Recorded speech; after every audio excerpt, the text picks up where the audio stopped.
Shalom a todos, bom dia. Aqui é Fernando Miguel do canal Uma Bíblia por Dia, né? Hoje a gente vai dar continuidade ao curso de Bibliologia Prática, falando sobre a tradução LTT. LTT significa literal do texto tradicional, né? Bíblia LTT foi produzida por Hélio de Menezes, tá? Essa daqui, ó, é a edição anterior dela. Ela é bem grande mesmo, tá? Se for se dizer aqui o tamanho dela, eu diria que ela tem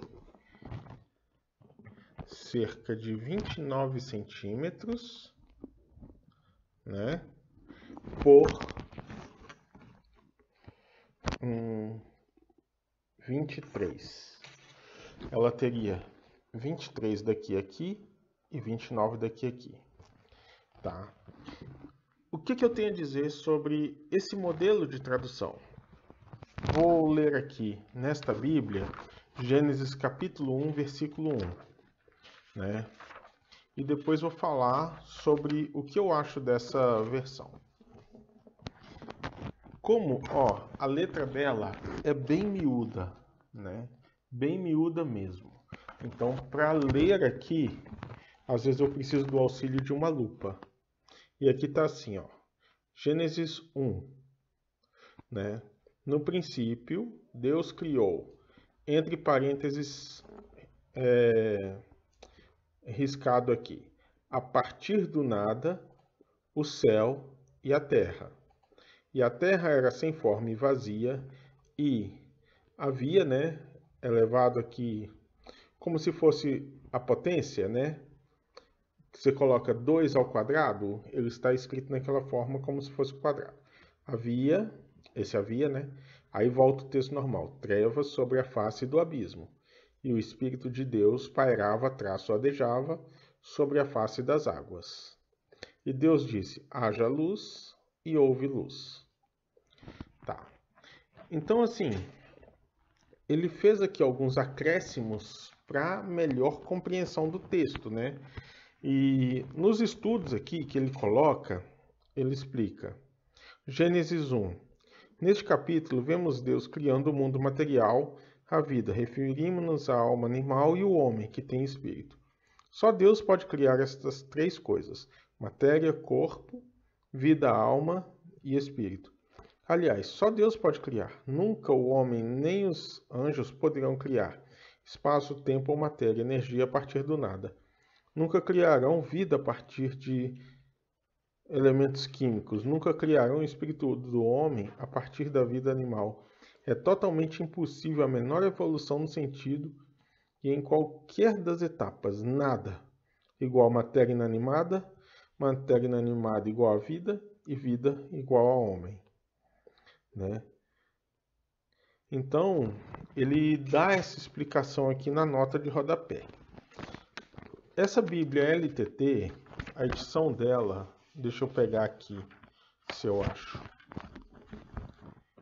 Essa aqui é a edição de novembro de 2015, né?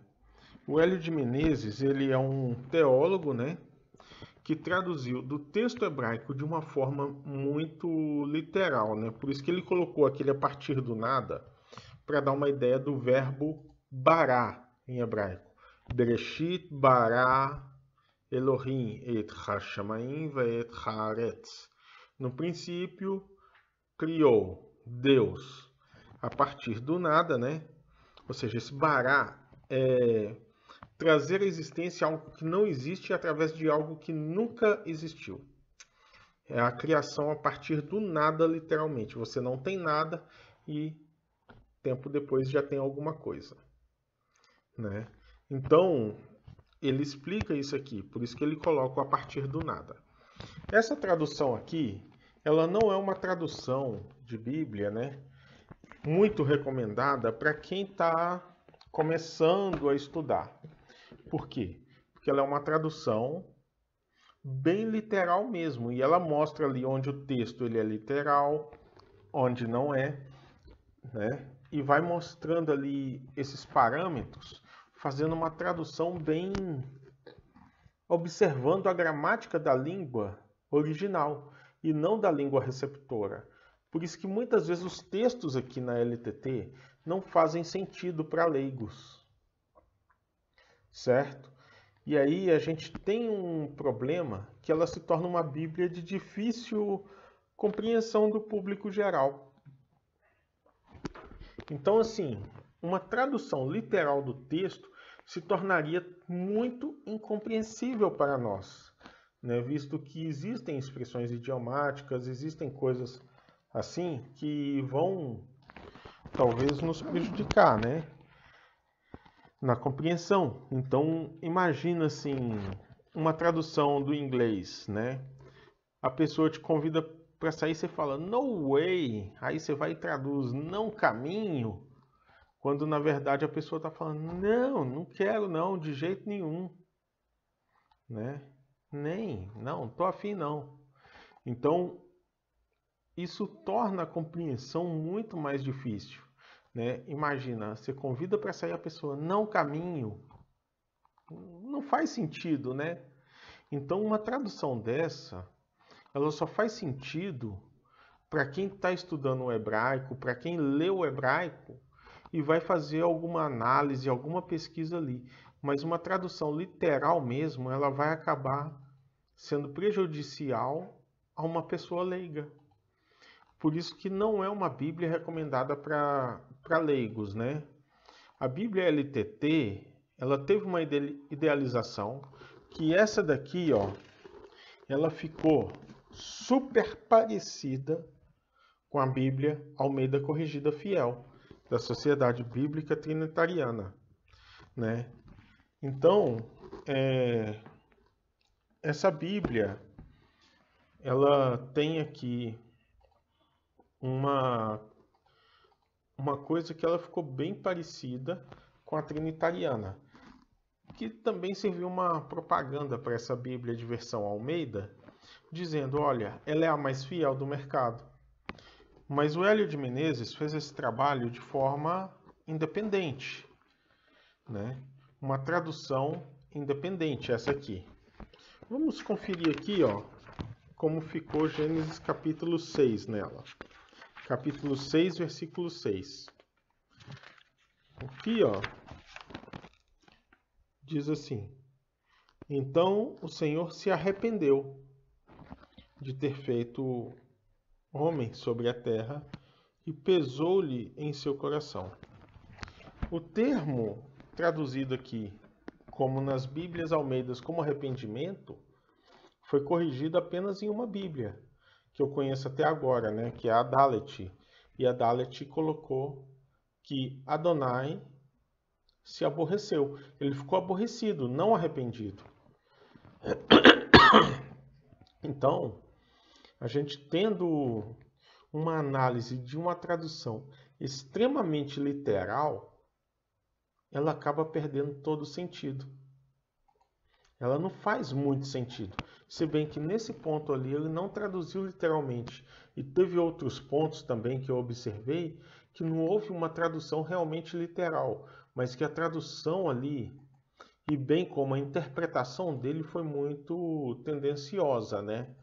Como, por exemplo, traduzir a palavra apostasia em 2 Tessalonicenses como arrebatamento, né? Foi uma tendenciosidade ali, puxando sardinha para o pré-tribulacionismo, né?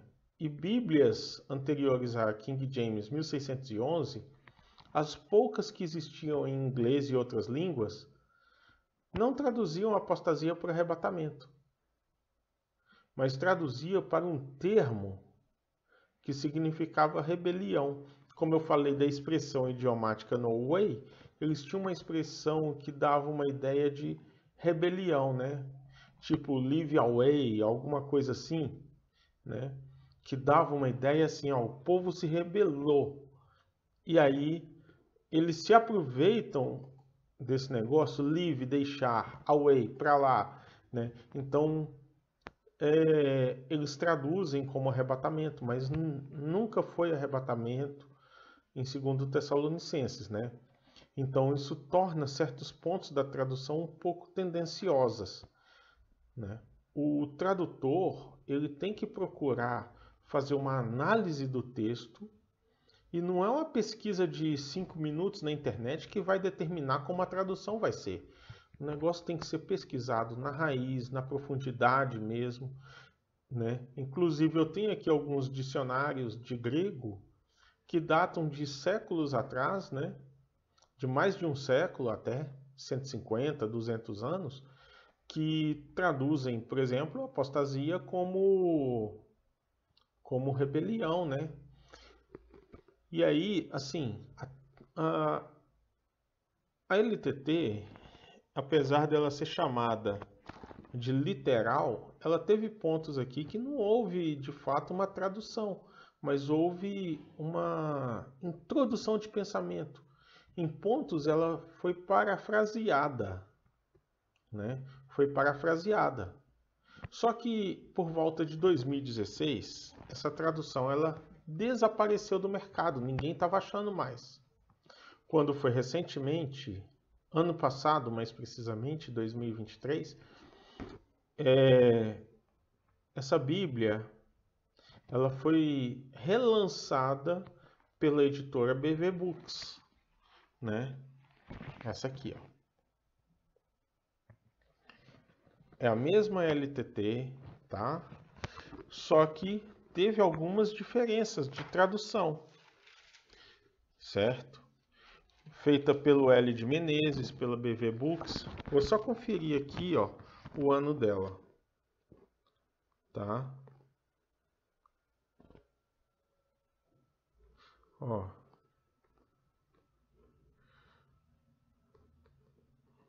Terceira edição de 2022, né? Primeira edição publicada em dezembro de 2016, segunda em novembro de 2018, né? Ela foi feita pela BV Books.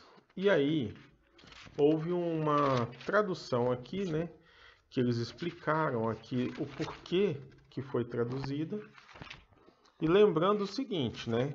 Deixa eu só pegar aqui um detalhe na outra para mostrar para vocês, certo? Depois eu abro aquela ali. Essa daqui, ó, o sistema que ela usa é o que eu chamo de sistema versicular, tá? O sistema versicular é aquele sistema que conta com um versículo sobre o outro ali. Já essa daqui, ó, eu vou mostrar para vocês, vou apresentar, tá bem? E vou mostrar também. Essa daqui já usa o texto corrido. Você vê que na outra era blocado em 2 colunas, sistema versicular. Essa daqui já usa o texto corrido, né? Uma mistura de texto corrido com versicular, que eu vou ter que arranjar um nome agora para essa aqui, né? Podem ver aí, ó, texto corrido e versicular, né? E aqui, olha só, para você ver como ela foi traduzida. E depois eu vou pegar aqui um texto hebraico e mostrar para vocês como ele é literalmente, né? O texto hebraico. Olha só. Aqui está escrito assim: no princípio absoluto de todas as coisas, o Deus criou, a partir do nada, o céu e a terra. E a terra era sem forma e vazia, e havia trevas sobre a face do abismo, e o Espírito de Deus pairava, adejava acima da face das águas, né? E Deus disse: haja luz, e houve luz. Pois bem, essa Bíblia aqui, ela acrescentou o a partir do nada, né? Não, o princípio absoluto, né? O absoluto não consta no texto original. Eu vou pegar para vocês ali, vou pausar aqui rapidinho, vou pegar para vocês ali uma Bíblia, né? Uma Torá que está em hebraico e vou mostrar para vocês o mesmo texto aqui, ó, para vocês verem que não tem nada da palavra absoluto, certo? Um momento. Esse aqui, ó, é um Tanar, certo? O Tanar completo. Vai de Bereshit a Segunda Crônicas, né? E como vocês sabem, o Tanar ele abre na posição contrária à leitura do português. Aqui, ó, eu vou mostrar o texto aqui, ó. Ó.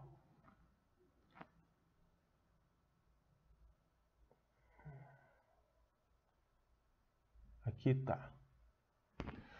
Deixa eu ver se é aqui mesmo. Isso. É aqui, ó. Observem a palavra aqui. Essa primeira aqui, ó. Bereshit. A segunda do lado de cá, ó. Bará. Elohim. Et. Hashamayim. Ve'et. Haaretz. Até aqui. Então, aqui não fala princípio absoluto, né? Se eu fosse marcar aqui, Bereshit significa apenas princípio, começo. Igual Gênesis, origem, né? Você não coloca Gênesis como a origem absoluta, certo? Então, Bereshit significa apenas começo. É igual quando começa aquelas historinhas de Branca de Neve. Era uma vez? Pois é. Bereshit, no começo. No começo foi assim, Deus criou o céu e a terra, né? Não tem para onde a gente correr dizendo, ah, mas o negócio ali é que Deus criou a partir do nada lá no começo de tudo. Mas você não precisa enfatizar que é no começo de tudo, né? Basta que você entenda que o começo ali se refere ao fato de que tudo tem uma origem. E essa origem ela já é em si absoluta. Então, você falar o princípio absoluto seria meio que um pleonasmo, já que aqui está falando do princípio de todas as coisas, né? Então, você não chega assim, ah, vou contar uma história desde o princípio, né? Você vai pegar o ponto importante daquela história ali. Você não vai chegar e falar, não, vamos começar do princípio absoluto. Se você vai testemunhar alguma coisa e tudo, você vai falar, vou contar desde o começo. Às tantas horas eu cheguei no local. Eles já sabem que ali é o começo que importa. E na escritura, o começo que importa é o começo absoluto, o princípio absoluto. E é nesse princípio absoluto, né, que não precisa escrever absoluto ali.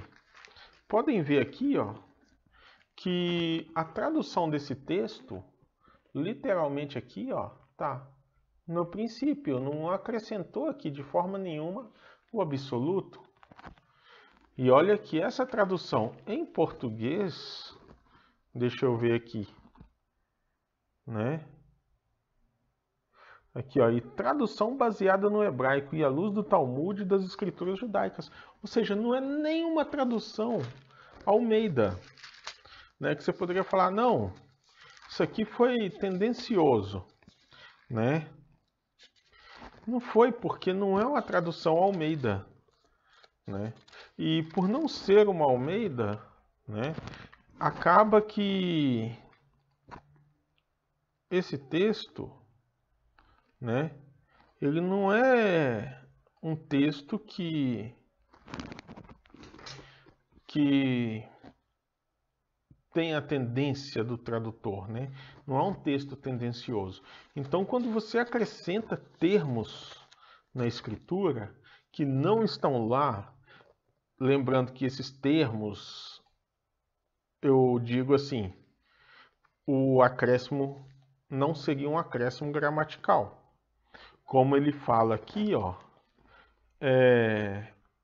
e trevas sobre o abismo, né? E a terra era sem forma e vazia, e havia escuridão, né? Aqui, ó.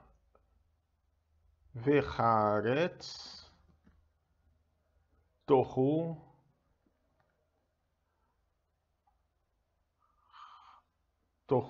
tal. Aqui não tem o verbo haver no texto hebraico, né? Não tem o verbo haver. Tohu ratá, ve barra, vetá, vetachar, al, pinei, torron. Ou seja, ele não tem aqui o verbo haver. Então, se ele não tem o verbo haver, mas o português exige que tenha o verbo haver, né? Porque senão fica sem sentido. Imagina só.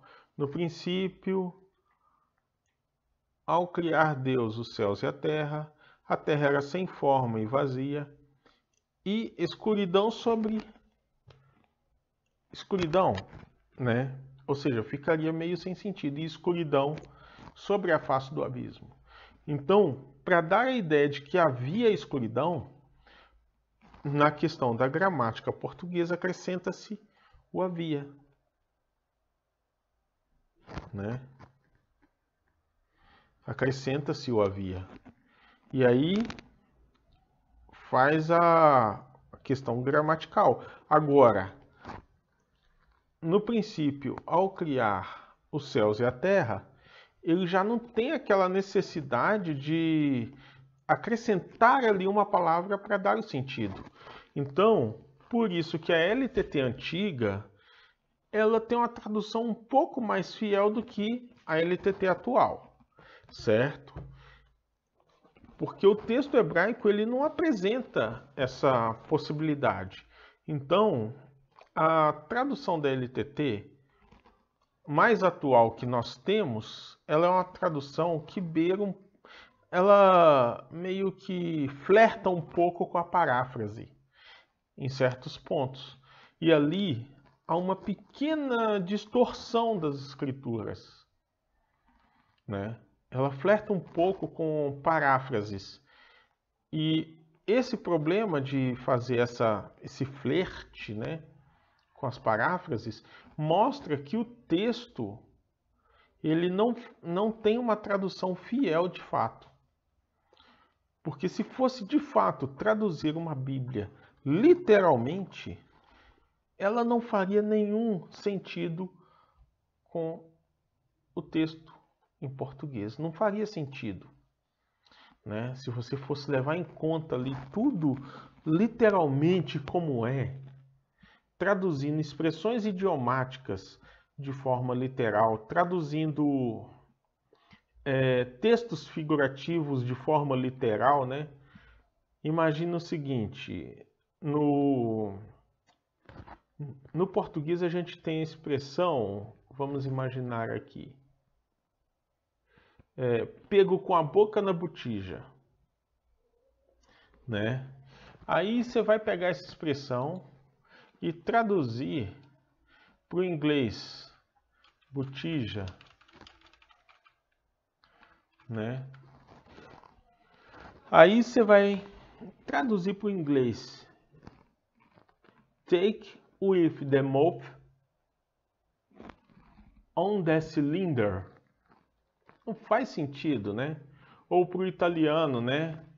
Vamos pegar aqui, né?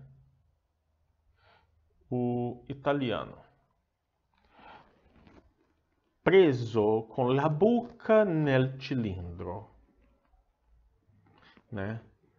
não faz sentido, né? Porque eles vão imaginar realmente uma pessoa que foi pega ali, né? Com a boca literalmente numa botija, num cilindro, né? Mas no italiano eles têm uma expressão parecida, né? Que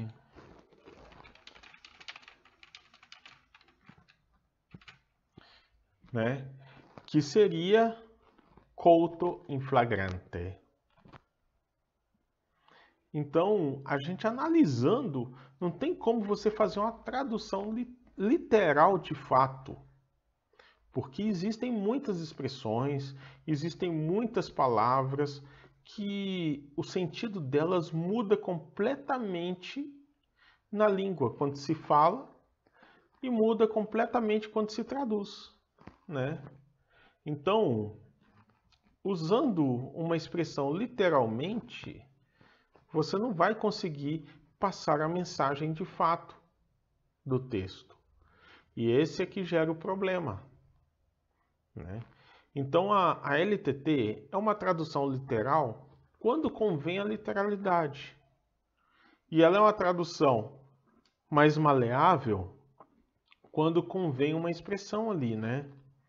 Ela não vai traduzir literalmente tudo da forma como está escrito mesmo. Porque se fosse fazer assim, não dava para fazer um texto totalmente literal, como ele representa mesmo ali, né? Então, a tradução literal do texto, né? Tradução literal do texto tradicional, essa Bíblia, ela tem as falhas de tradução dela por causa do fator humano, né? Cada tradutor vai interpretar às vezes uma palavra de uma forma diversa do outro.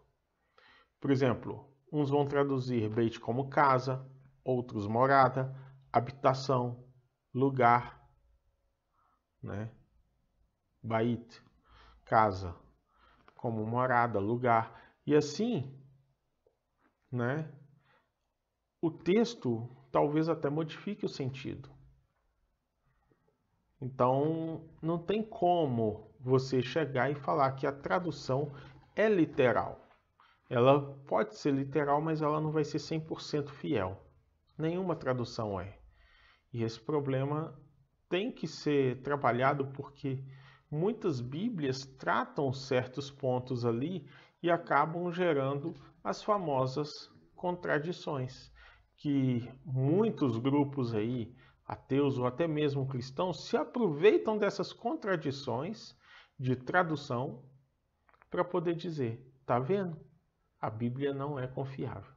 E aí, o que acontece? Muita gente vai nessa onda. Mas que o texto original em si, ele não possui nenhuma contradição, isso é fato, né? Porque se você for analisar o texto original ali, ele não vai conseguir dizer uma coisa que vai contradizer outro texto, já que o texto ele é sagrado, ele é inspirado pelo Criador, né? É um texto à prova de falhas, né? Nas línguas originais, o hebraico, o aramaico e o grego, ele é à prova de falhas, já que as palavras têm um significado específico, né? As expressões têm um significado específico. Então, acaba sendo uma coisa muito mais complicada achar essas contradições no texto original do que numa tradução, porque as traduções sempre vão ter esses problemas, né? Então, com isso, gente, eu não estou querendo aqui dizer, a LTT não é confiável. Bem, a LTT ela não é uma Bíblia para pessoas leigas, tá? Não significa que ela não seja confiável. Agora, não pegar tudo ali também e dizer que está tudo certinho, está tudo jóia, né? porque tem erros de tradução. Todo tradutor comete erros. Por mais atenção que preste, por mais cuidado que tenha, sempre vai passar alguma coisa. Ainda mais num texto que tem mais de...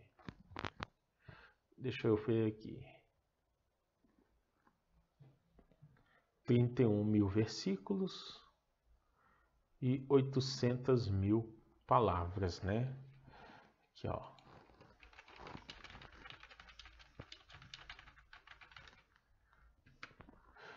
Uma Bíblia tem 773.693 palavras, ou seja, 800 mil palavras quase. Não vai passar um erro? 3.566.480 caracteres, letras. Então, é possível que algum erro passe nesse contexto. E com isso a gente vai fazendo uso, comparando sempre uma tradução com a outra para ver ali o que elas têm de igual e diferente e se tem algo diferente, o porquê dessa diferença, né? Então, tudo tem que ser analisado certinho, bonitinho, para não gerar problemas, tá? Quanto à LTT da BV Books, né? Eu tenho ela, mas é uma Bíblia assim que eu só uso para pesquisa. Ela não serve muito para uma leitura devocional, porque a linguagem dela não ajuda numa leitura devocional, tá? Então seria isso hoje sobre a tradução da LTT, né? E vamos encerrar por aqui, tá bem? Um grande abraço a todos. Até o próximo vídeo, tá? Se inscrevam no canal, curta, compartilhe aí nas redes sociais. Quem quiser contribuir, eu estou deixando uma chave Pix aqui no final do vídeo e também na descrição aqui embaixo, tá certo?